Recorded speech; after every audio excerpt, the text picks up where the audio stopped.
everyone. And we try to be on time. It's 8 o'clock, I think a minute after 8. And I would like to thank Mums World and Mums Academy for giving me this opportunity to deliver a webinar. And this one is an interesting one. We're going to talk about screen time in children and how it affects their behavior and sleep. So my name is Dr. Arif Khan. I am a consultant pediatric neurologist. I'm the founder and CEO for Neuropedia Children's Neuroscience Center, which is based in Dubai.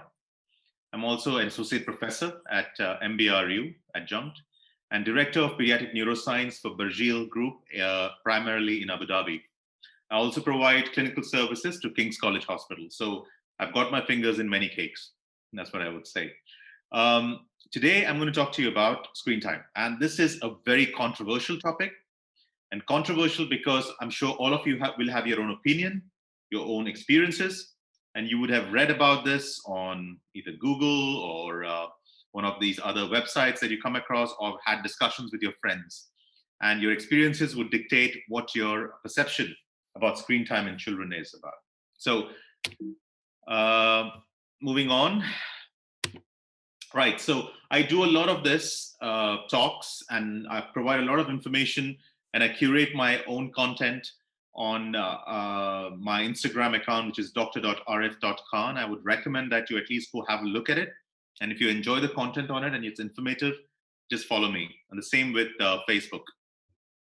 And we do have some interactive sessions, and you will know about it in due course. So the first slide.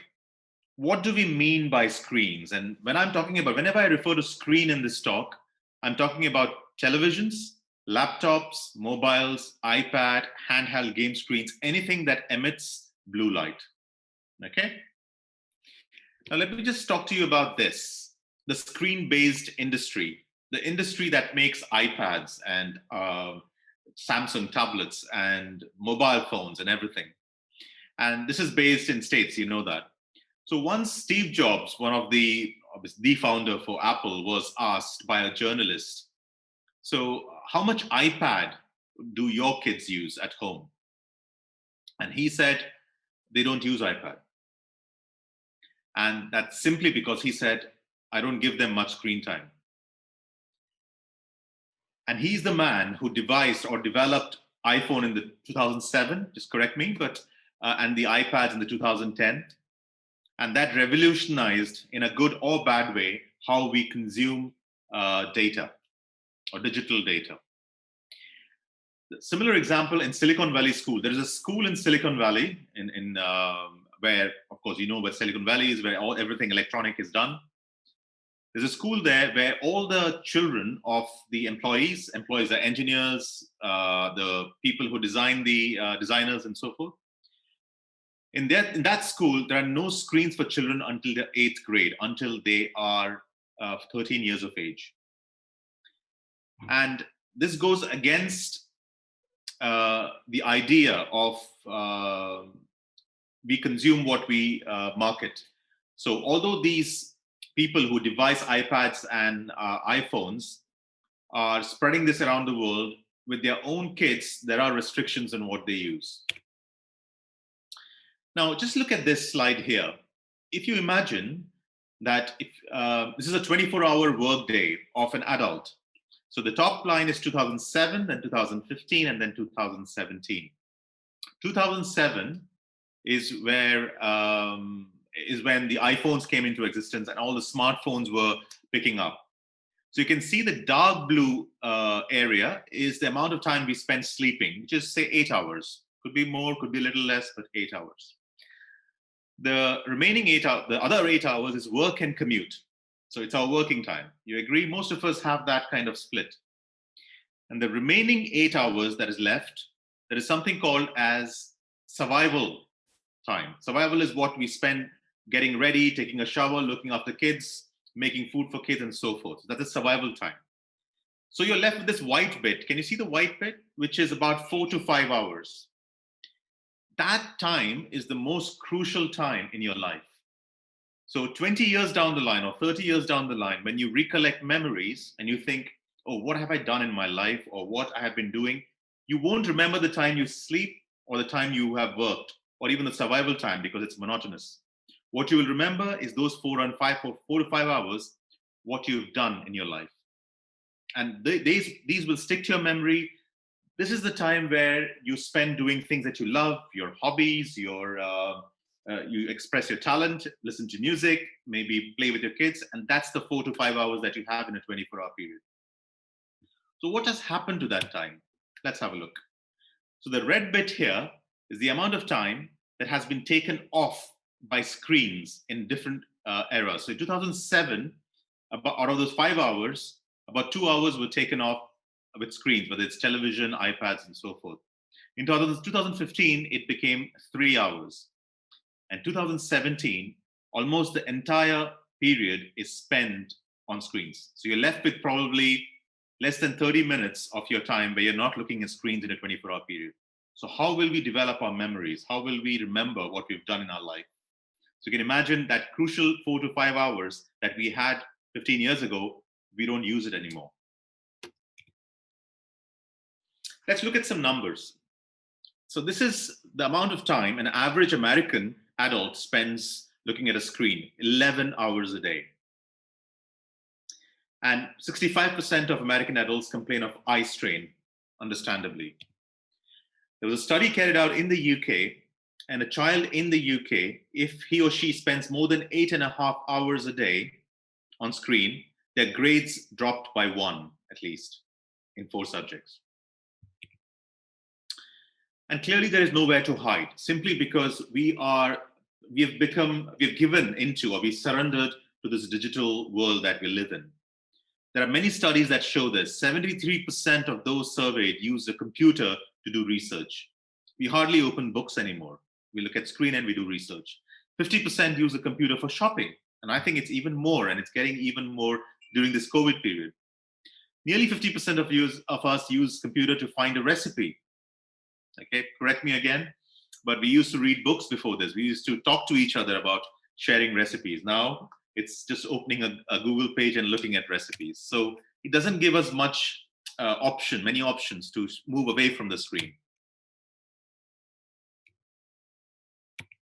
Now, screen effects. Now I'm going to start off with certain recommendations made by bodies like American Academy of Pediatrics, which is AAP. They have advised or recommended, so children between 2 to 5 years of age, I'm talking about preschool kids, less than 1 hour. That, in this day and age, at the moment, is not practical. So I say less than 2 hours at least. For older kids, there is a consistent limit depending upon the requirement. Let's not talk about that. Let's stick to less than 5-year-olds because that's where the impact is maximum. WHO, or World Health Organization, says the same, less than 1 hour for preschool kids. And there's this statement from Melinda Gates. I'm sure you know who Melinda Gates is. She said, our generation was not prepared for smartphones and social media. And she asks a question, have smartphones destroyed a generation? And even if the answer is not entirely yes, we are not far away from there. And we can do something about it now. Now, all the statements listed here have evidence. I have not listed the evidence, but I'll just go through what a screen does to a child. Okay, and we'll talk about that in detail a little later. Let me start with the first one. It produces or causes inattention in preschoolers. They looked at this in Canadian preschoolers and they enrolled about 2,300 kids. And the conclusion was kids exposed to more screen time, that's more than 2 hours screen time, showed increased behavioral problems at 5 years. And those behavioral problems can be externalizing symptoms or internalizing. Externalizing meaning hyperactivity, agitation, frustration, aggressive behavior. Internalizing is depression, anxiety, and isolation. Babies do not absorb content from TV, which is good. It can catch and hold their attention. So if you switch on a television program to an 8-month-old, of course, they cannot understand and absorb what's in it, but it holds their attention because of the change of images.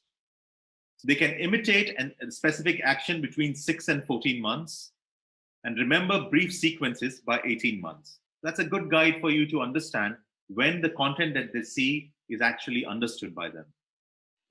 And they start understanding the content by their second birthday, by the second year. There is direct association between heavy TV exposure in infants and language delay. Many parents come and say, my child has speech delay. Is it because of television? We cannot prove that directly, but we know there is a significant contribution by excessive screen time to delay in speech. Okay, so if you can avoid it, please do. It reduces the amount and quality of parent-child interaction. Of course, because if the child is fixated onto screens, he or she might not be interested in having a face-to-face interaction with parents or having a playtime with parents. The content which is seen on the screen, whether it's iPad or TV, something like violent content, which is there almost everywhere, it negatively impacts executive function. What is executive function? It is the function of our brain that is controlled by our frontal lobe. It's how we think, how we present ourselves, what's our attitude. These are all executive functions. As parental time on mobiles increased, children's attention-seeking behavior also increased. So when we are with our mobile phone at home, trying to look at our emails after work and not spending time with children, they will start doing or conducting themselves in a way to get our attention, which at times might not be conducive or what we won't like sometimes. And that's when the conflict starts. And we use phone as a reward or a distraction, or as I call them, as an e-nanny or electronic nanny. We give it to them so that we get time to spend on our own or do our work. And of course, the effect of sedentary lifestyle leading to obesity in lots of children. Having said that, even food that we eat now, our children consume, is not the best, and that adds to obesity. But sedentary lifestyle, just because they're not moving much, also contributes. And sleep problems. Screens, one of the biggest problems with screen is sleep issues in children. And the number of kids coming with sleep problems, in my clinic in the last 10 years has increased exponentially. We'll talk about that a little bit more in detail. Right, so moving on to things that the kids might benefit from screen. Let's look at them. So clearly, we also know that if the content is well curated and they have a good educational content, it can improve their language in limitations, that is. It improves their literacy and word recognition. It improves their imaginative play and also cognitive development, again, if the content is curated. But beyond this, there are no more advantages of screen time, and clearly no advantages of excessive screen time. Now, that's about screen. That's just an introduction before we move on to sleep in children. Now, I gave a quite extensive talk last time on sleep, but what I will do this time is, for those of you who didn't attend, I will just touch base with how sleep works in children before we move on to understanding the relationship between screen and sleep. So remember, sleep is a behavior, and it can be learned and relearned. So if you have learned it in a wrong way, you can correct it. And we spend 32 years of our life sleeping. That is, if you're lucky enough to live up to 96 years. And how do you define sleep? That it's a reversible state of reduced awareness of and selective responsiveness to the environment. Selective because you're not completely unresponsive. And as I said last time, the best example of this is a new mother who can wake up if a baby has the slightest noise, whereas she won't wake up if there's a big bomb blasting outside her house. So that's selective responsiveness. And our perception of sleep and how we accept sleep has changed. From Shakespeare calling it nature's soft nurse to Margaret Thatcher calling it sleep is for wimps. And we've just lost the interest in sleeping. And I love this quote by Fran Lebowitz, who was a humorist in the 50s. And he said, life is something you do when you can't get to sleep. Think about it. What happens if our kids don't sleep, or if they have what I call a sleep deficit? It will cause daytime sleepiness. It will cause excessive behavioral changes. And a lot of kids have hyperactive behavior if they don't sleep well at night. And if this becomes chronic, They're diagnosed wrongly as ADHD and put on a lot of stimulating medication. They eat excessively when they don't sleep, leading to obesity. It affects their learning and their social interaction at school. It affects their health directly. And I will touch base on that. I'll just show you a slide later on. And not just children, it can have a direct effect on parents, simply because they have problems in their relationship, they have reduced efficiency because they haven't slept whole night, and they go into depression, there's a lot of frustration and aggression. So if someone asks you, why do we sleep? There are three main functions. Number one, restorative. Kids secrete growth hormone in their sleep and they grow in their sleep. And the old saying is true. Number two, neurological. We consolidate our memory in sleep. So I tell my kids that there's no point staying awake late night trying to read something that you're going to spill out next morning because you wouldn't remember it. So you have to have your natural sleep so that all that you've learned the previous day is consolidated.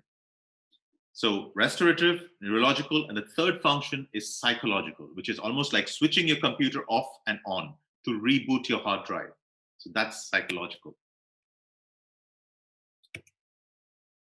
Now, this is the direct effect on the body of if you're lagging sleep. It can cause a lot of neurological issues like memory lapses, impaired moral judgment, severe yawning, hallucinations, and symptoms of hyperactivity in children. It can affect your immune system. And if you are sleep lagging for, say, continuously 10 days, your immune system will just hit the boots. Increases risk of type 2 diabetes, increases risk of heart diseases. There are a lot of tremors seen and body aches and growth problems and risk of obesity. So not just to the brain, but all the systems in our body. And this is how we sleep. We don't have one continuous sleep. We sleep in cycles, about 4 to 5 cycles in an overnight period. We go from non-REM sleep to REM sleep. And what is important is the non-REM sleep, which we achieve mainly in the first 3 to 4 hours of our night sleep. And that's the reason we need to establish that non-REM sleep really well if we have to be fresh next day in the morning. And yes, during this sleep, we see a lot of, in some kids, they sleepwalk, they sleep talk, they have night terrors. That happens in non-REM sleep. But your nightmares or your dreams that you remember in the morning, they happen in REM sleep, which is early hours of the morning here.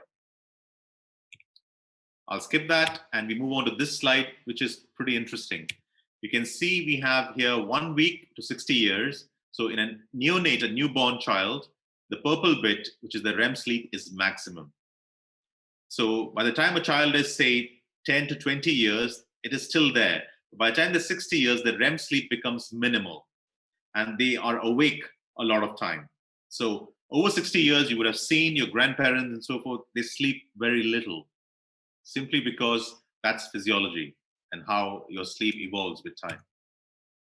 This is a very common question I get. Parents ask me, how much should my child sleep and how should they sleep? So in a neonate, we sleep in installments, about 7 to 8 times in a day, in a 24-hour period. By the time you're 1 year, you've reduced that to 1 large sleep at night and maybe 2 short naps in the day. By 4 years, you're probably having 1 afternoon nap, but 1 consolidated sleep. And after 4 years, you should just have 1 continuous sleep overnight. How much should we sleep? A newborn, up to 18 hours is absolutely normal. Again, it's in installments. Whereas as you go along, the sleep amount reduces. By the time you're a teenager, between 10 to 17 years, I suggest that your kids sleep at least 9 hours at night. An adult can do with 7 hours, but for teenagers, 9 hours is important because the metabolism is pretty quick.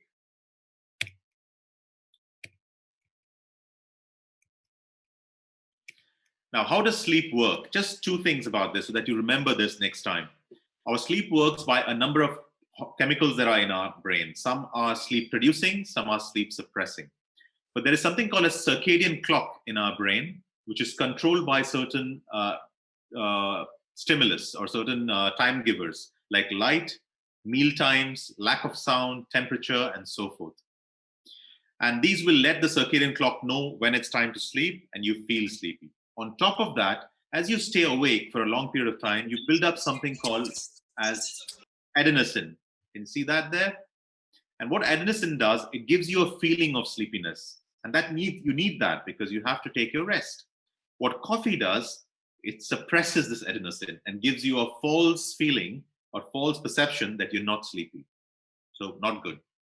Beyond these two, there is this thing called melatonin, which is secreted by a gland called pineal gland. And this melatonin is actually the hormone in our brain that's secreted that makes you fall asleep. And if you don't remember anything from this few slides, remember one thing, that melatonin is absolutely essential for your child to fall asleep. And it is suppressed by light and it is produced by darkness. So if your child spends the last few hours before sleep on screen, your melatonin or his melatonin is down in his boots and he will not fall asleep.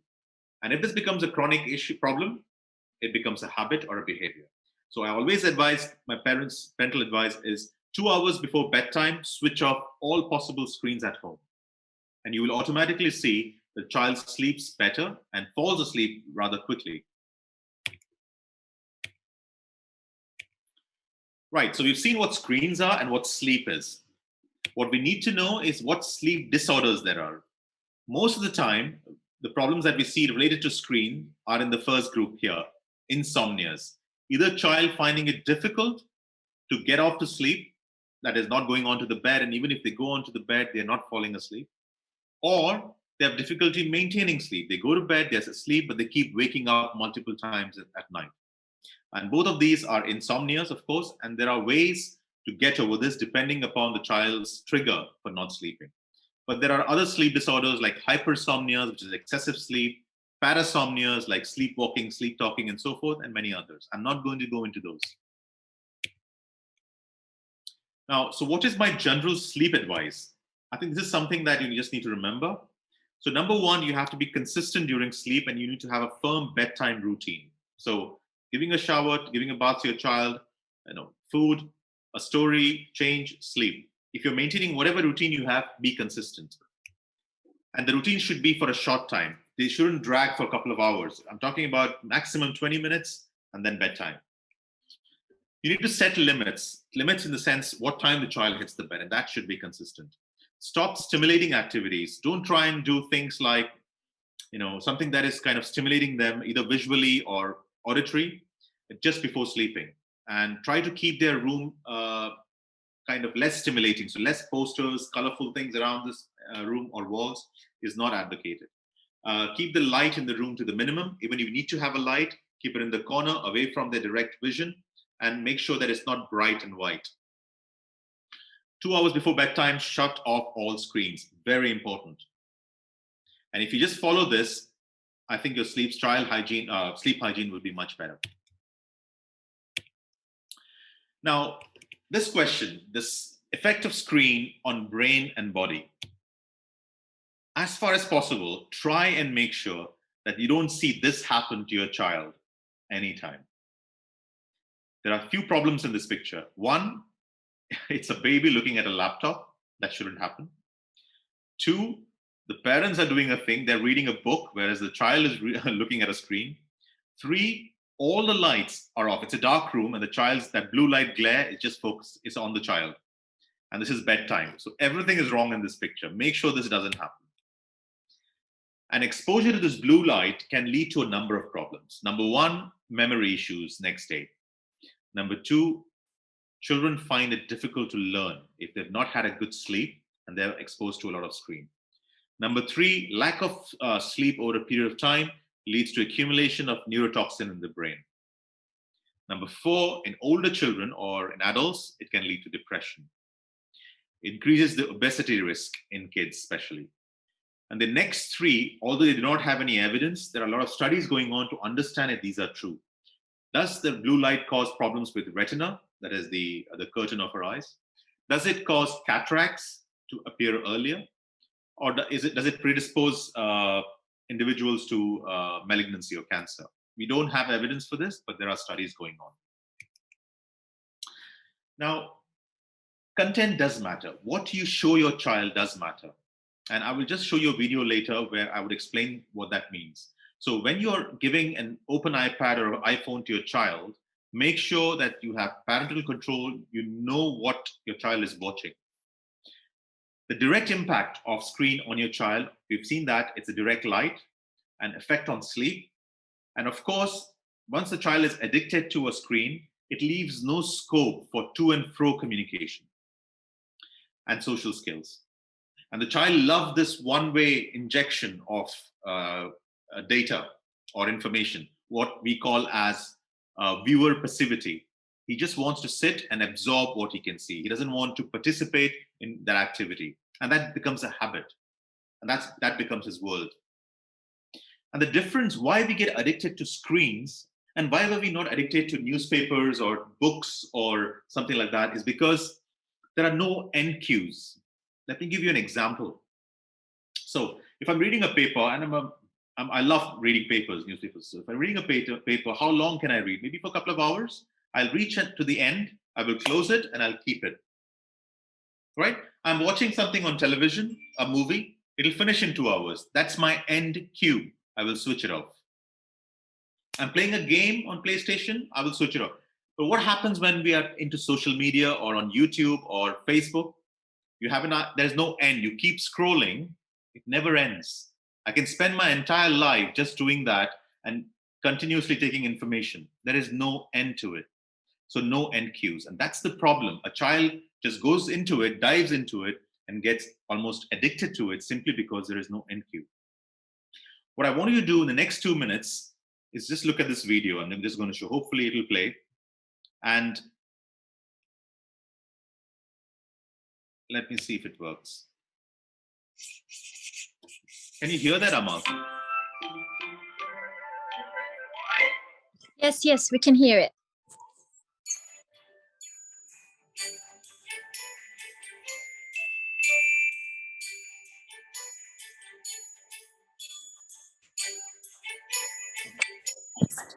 World of Baby Einstein. Visit babyeinstein.com.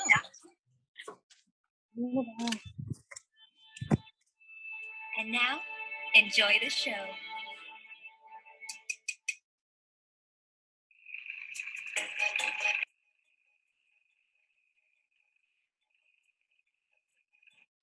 I'm just pressing pause there. This is Baby Einstein. I don't know whether you've seen it or your kids have seen it. It's pretty famous all around the world. I just want you to see this scene now.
Right, I'll stop it there. Now, it was about 2 minutes, and there were about 14 different shots. Okay, it was very colorful, lovely music. There were 14 different shots. As adults, when you're watching this, if I ask you to watch this for even 10 minutes, how would you feel? You won't be able to watch it, isn't it? It'll give you a headache. And the reason we can't watch it is because we as an adult, we've been tuned and we've been programmed with time, with experience, is to try and find a logical sequence, an attachment between one shot and the second shot to build a narrative.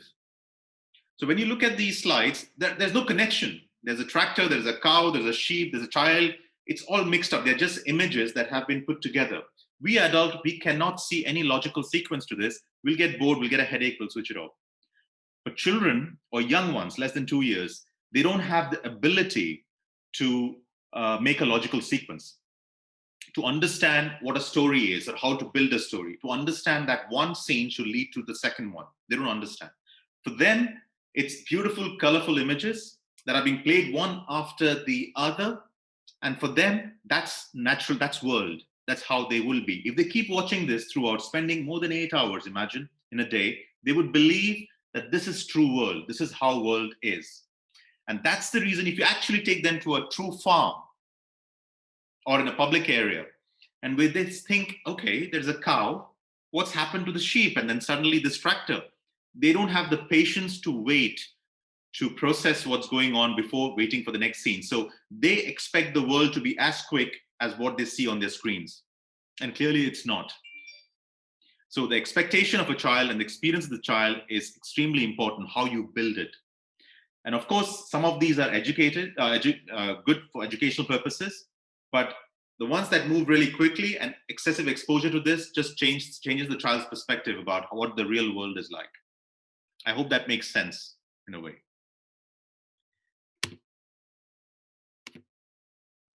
Right. Yes, so it does, doctor. Thank you. So last two slides. So what is the advice then? The best thing to understand this is to remember the 4 M's. Okay. The first one is minimize and mitigate. Minimize is self-explanatory. We minimize the screen time to leave more time for face-to-face interaction, and which is actually what infants and toddlers learn best from, and they love it. Mitigate is to give them the screen time, but make some changes. Make sure an adult watches with them, helps them relate the content to real life. So sit and explain what they're seeing. Build language and attention for them. And actively curate your own child's screen activities. And if it's a touch screen, combine that with creative or active play. And go back to books. E-reading does not give the experience of page turning and the sensory experience that traditional books offer. So I've read a lot of books and I've gone through a lot of educational kind of courses and so forth, but I have never e-read. I don't read text on mobile phones, iPads, or what is the other one? The Amazon thing, Kindle. I've got books which are lying in my shelf here, and I still like reading it from a page. And that's mitigation. Being mindful and modeling. So toddlers would opt for talking, playing, and reading as opposed to screen time. It's us who expose them to screen time. It's us parents that first introduce them to screens as a tool to get some me time or stop them from crying. And once they get attached or addicted to this, then we are thinking, okay, how do I change this now? It's us who's done it in the first place. So when you try to mitigate, limit screen use in public and during family routines like meal times. So in our house, we have something called a screen-free zones. So no screens on dining table, for example, or bedrooms. You need to have specific areas where there are no screen. And you don't use it, they don't use it. It becomes a house rule. And when selecting media for them, pay attention to messages related to gender, violence, body image, and social issues, and especially the older ones. When you have a child who's 8, 9, 10, and above, try to look at that. And remember, children should not have to compete with screens for the parental attention. Parents should minimize their own screen use and pay attention to what they watch with their children around and interact with them. So you yourself should model yourself in a way that your kids follow you. So what are the recommendations? So I'll repeat this again. No screen time for children less than 2 years of age. Even if you have to give a screen time, you watch with them. Number 2, if a child is between 2 to 5 years, screen time less than 2 hours per day. Remember, number 3, add screen-free times and screen-free places in your house and in your schedule. And number 4, no screens 2 hours before bedtime. Mitigation, I've talked to you about this. I'll move on to the last slide, which is what to do if your child is undergoing education through screens. And of course, they end up having 4 to 6 hours of screen time just then. So these are the 8 things that you can do for your child. Number 1, remember the 20-20-20 rule. So 20-second breaks after every 20 minutes, getting up from that area and looking away at least 20 feet. And I'm trying to propagate this and pass this message on to a lot of schools that I'm attached to make sure they do this in their online learning. Hopefully, we are moving away from online learning, but it will not go away. It'll be with us. So the school should start incorporating this within their own schedule, where they ask a child to get up, move away from the screen for 20 minutes, after 20 minutes, and come back. Number 2, reduce the brightness on your phone and iPad. We usually forget to do this. Make sure you bring it to less than 50%. Number 3, at least ask your child to sit at least 1 arm's distance from the computer or screen. Number 4, avoid screening before bedtime. I've told you that. Number 5, try and not have any overhead lighting because that will produce a glare. Number 6, install apps that filter out blue light. I'm sure you can just look on Apple application and you can find out. Number 7, actually, to increase the text so they don't have to strain on any small text. Try to increase the text size. And the last one, try to give them some, the glasses, the glare glasses, if they have to spend a lot of time on screen. That helps.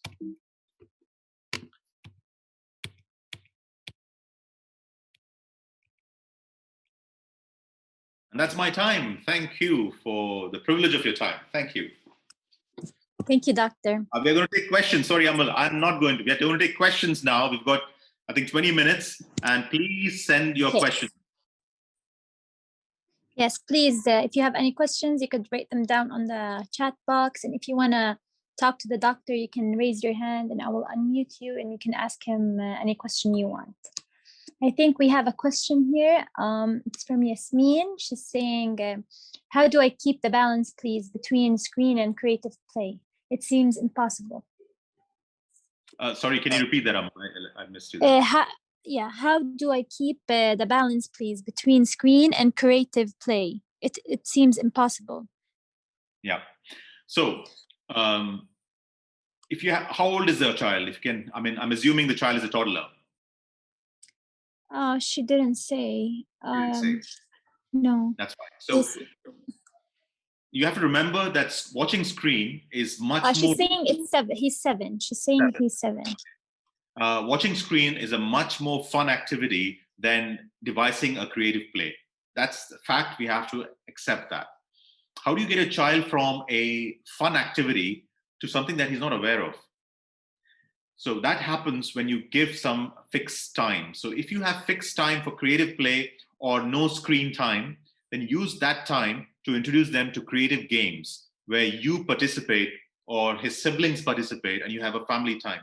So try to make that as much fun as possible so that he tends to go away from screens and use that for interactive gameplay as such. And that's the best way to try that. Yeah, thank you, Doctor. There's another question. What's the suitable screen time for 12 years old? So that's where we talk about consistent limits. So assuming in an ideal world when we don't have online learning in a child who's 12 years, not more than 2 to 3 hours a day. Now, many people ask me, should I give a mobile to my 12-year-old? My son is 12, by the way. His name is Aryan. I can tell. I've taken his permission. He doesn't have a mobile. Yeah. And he is going to get a mobile, but that mobile is going to be not a smartphone. It will be a mobile to get SMSs and phone call. And most of his digital data, he will be absorbing or consuming through an iPad at home. When he's 14 is when he gets his first smartphone, where he can utilize some data. So if you stick to that rule, you will have some control over the excessive use of screen that they might have. Screen time, 3 hours, not more than that. So what about watching educational videos? Yes, that's where we curate the content. So the 2 or 3 hours of screen time that your child has, assuming again there is no online learning, utilize that for educational videos, especially for kids less than 5 years of age. Make sure they're not, a lot of colors and moving screens one after the other. Try to keep it educational. Try to keep it more verbal and less of colorful, vision happening in front of him. So education, when I say talking about alphabets, joining words, nursery rhymes, but not bringing in a lot of pictures and images in front of the child all the time. Hello, doctor. My son is turning 3 in 2 months. He got used to watching videos while eating on TV, but he is very interactive while watching. He copies what he watches, head, shoulders, knees, and toes. He learned the alphabets and the vocals from watching learning songs. Is that okay?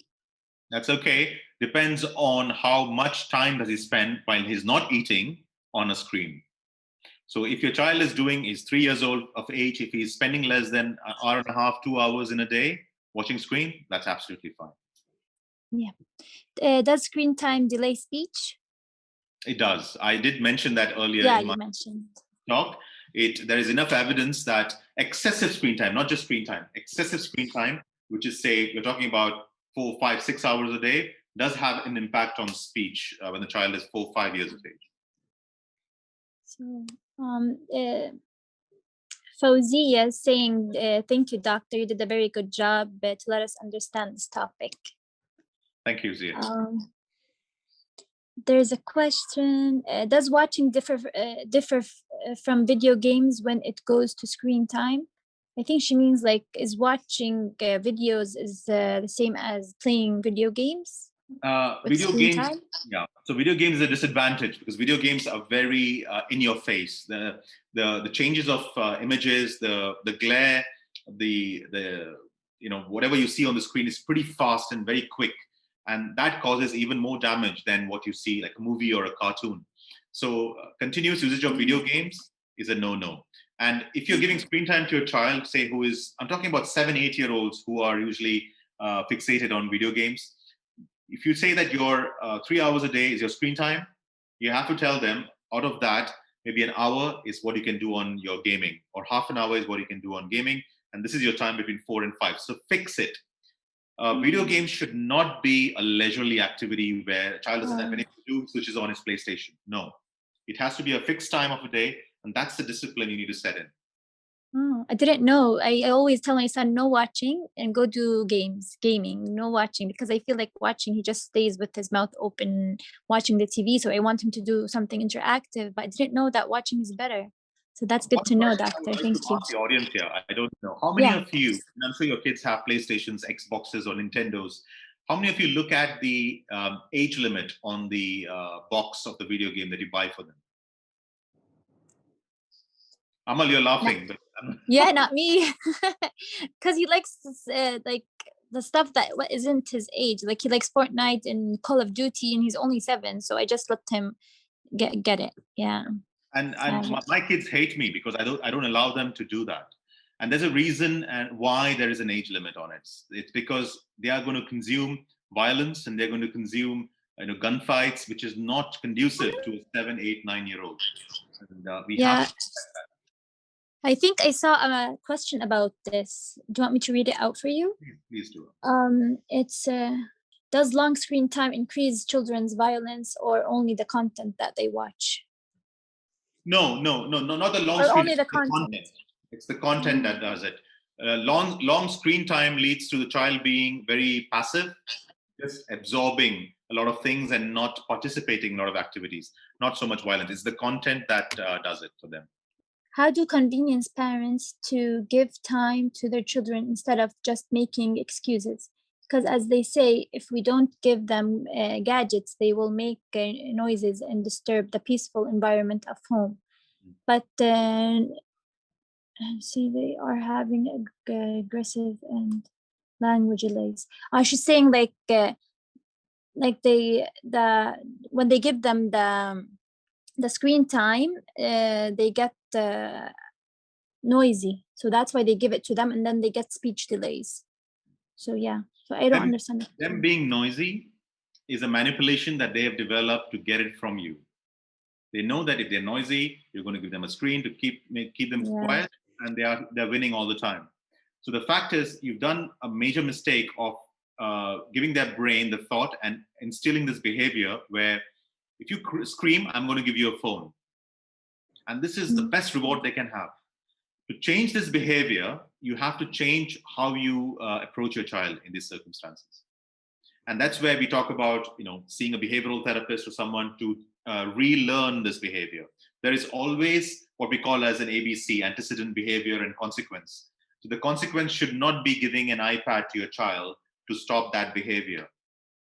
You need to change the consequence, and then the behavior will change. So there's another question in regards to learning apps. If my son, who's turning 3 again, likes to pick up my phone and wander around, is it okay to have him play shapes or letters, tracing games, or is it not advisable for him? How old is he? This age, he's 3 3, yeah. at this age. No, bearing that if he's taking a phone from you and moving by himself, you sit down with him. You fix a time, but it'll be 20 minutes. I'm going to sit with my child and look at that phone and look at shapes and relate to him and talk to him and discuss with him. That's fine. Child taking a phone away from you and wandering around for unlimited amount of time, playing with it, maybe seeing something, is not advisable, because that becomes absorbed behavior at an early age. Yeah. So what about if kids are having screen time only once a week? Is it okay to have more hours in that day? That becomes like a anticipation. So they will be anticipating that on a given day, every week, that we are going to be rewarded with this large amount of screen time. And what happens as they grow up is then they will start demanding that same amount of screen time on other days, not maybe in the early days, but later on. So again, it's never been tried and tested, but if you're happy with that in the initial formative years, 3, 4, 5 years, then it's okay. Okay. My son is 6 years of old, which is the maximum screen time I can give him. For a 6-year-old, if again there is no educational content, there is no online learning, not more than maybe 2 to 3 hours, ma'am. And remember, when I say 2 to 3 hours, it's never continuous. 2 to 3 hours in a 24-hour period. So you have to break them down. So maybe an hour in the afternoon when they come back from school, maybe half an hour later in the evening, or 1 hour later in the evening, and that's it. How to control screen time for teenagers? That's a very difficult question. How to control screen time in a teenager? I think with a teenager, it never works. You cannot start drawing lines with their behavior and their discipline when they're teenagers. If you've started doing that much earlier, then they will imbibe that behavior later on. When they are 14, 15, you cannot start and say, okay, now this is the line for you. You cannot go beyond that. That becomes a conflict.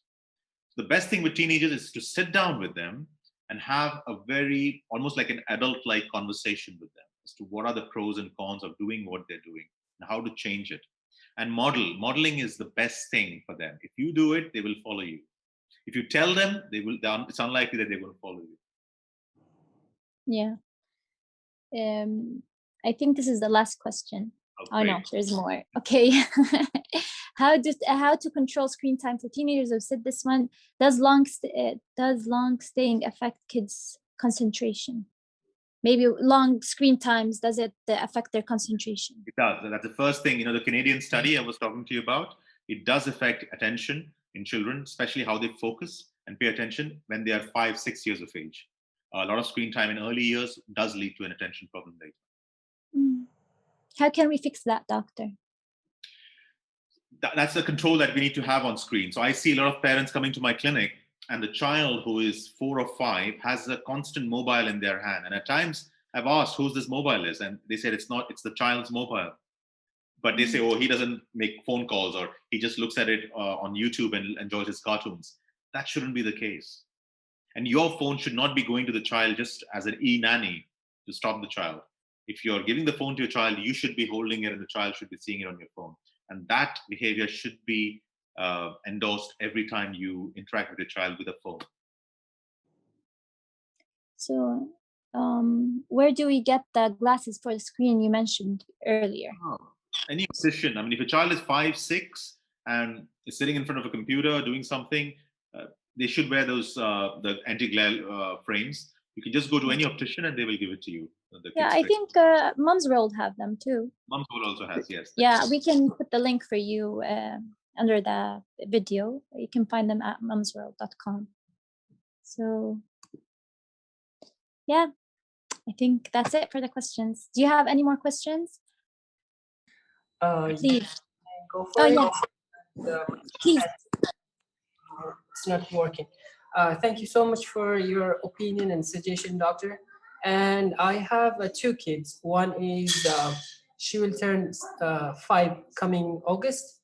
So, and I have a 7 months old. So I have a question for a girl, 5 years old, and she is much hyperactive. Like she is too active. Shunaya. I can hear her.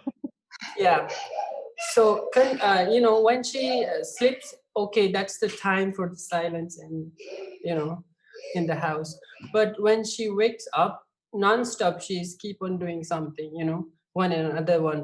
And she doesn't stop, She's too fast learner, to be honest. She's smart as well, thanks God. But even my brother is keep on saying that, why don't you show it to doctor and all. I used to tell him, avoid him that, no, it will gonna be okay. So I have always in my mind running this question that, is it gonna be like a curable, or how can I solve this issue? So at the moment, we don't know what the issue is. So remember, you told me the symptoms, what you're facing. The job of the doctor is to find out what exactly is the problem. So whether your child, it's just a bubbly little child who's growing up, who's very intelligent, and she's trying to use her extra energy, and that comes across as unacceptable to many people, or she has some form of ADD, like an attention deficit disorder or hyperactivity disorder. Before we find that out, it's impossible to give you a specific advice. So I would recommend that you go and see a child neurologist, or go and see a child psychologist or psychiatrist who can help define why your child is doing it. If you find out that your child is doing it simply because, as I said, a lot of energy, bubbly kid, and very intelligent, then obviously you don't have to worry about it.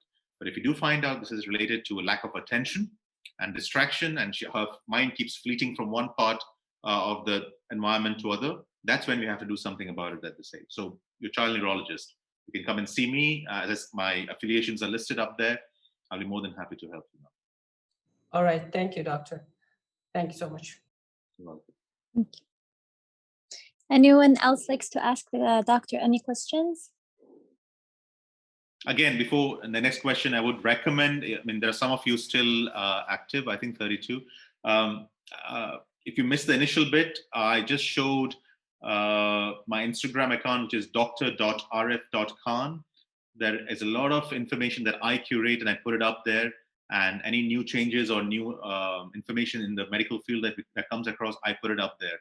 So do go and follow that, and you will be updated on a regular basis. Thank you, doctor. Thank you for your time, and thank you for all for joining us. Thank you so much, everybody. Have a good night.